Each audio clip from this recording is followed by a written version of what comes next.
You ask Tiger to solve. This deals with linear equations with one unknown. The final result is n equals 3. Let's solve it step by step. Group all constants on the right side of the equation. Subtract 6 from both sides. Simplify the arithmetic.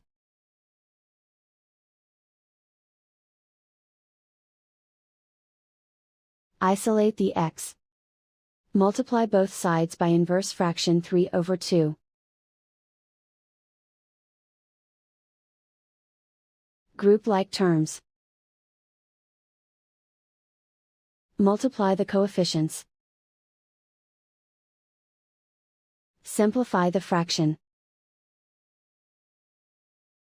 Multiply the fractions. Simplify the arithmetic. And so the final result is n equals 3.